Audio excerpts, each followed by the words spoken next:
بسم اللہ الرحمن الرحیم۔ اسلامی واقعات کے دوستو السلام علیکم۔ دوستو، حضرت شیخ سعدی بیان کرتے ہیں کہ ایک بدبخت سپاہی نے ایک فقیر کے سر پر پتھر مار دیا۔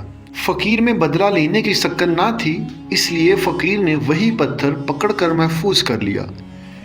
ایک دن بادشاہ کو اس سپاہی پر غصہ آیا اور اس نے اس سپاہی کو ایک کنویں میں قید کر دیا۔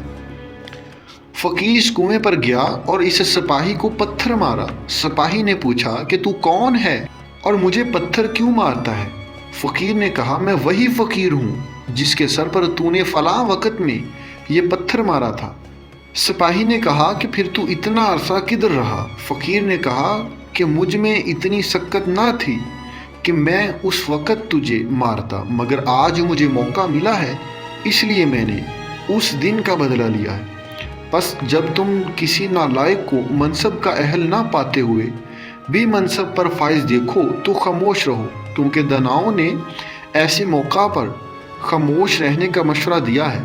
جب تمہارے ناخن تیز نہیں تو کسی سے جھگڑا نہ کرو، کیونکہ جس نے بھی فولادی پنجوں سے مقابلہ کیا اس کی چاندی جیسی کلائی ضرور زخمی ہوئی۔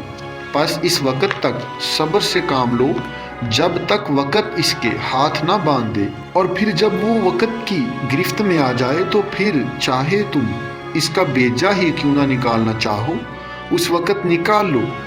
یاد رکھیے، حضرت شیخ سعدی بیان کرتے ہیں کہ اللہ کی پکڑ سے چھڑانے والا کوئی نہیں ہوتا۔ بس اس وقت سے ڈرو جب اللہ مظلوم کی مدد کرتے ہوئے تمہیں رسوا کر دے، اور اللہ کی جانب سے دی گئی مہلت کو غنیمت جانو اور دوسروں کے ساتھ حسن و سلوک سے پیش آؤ۔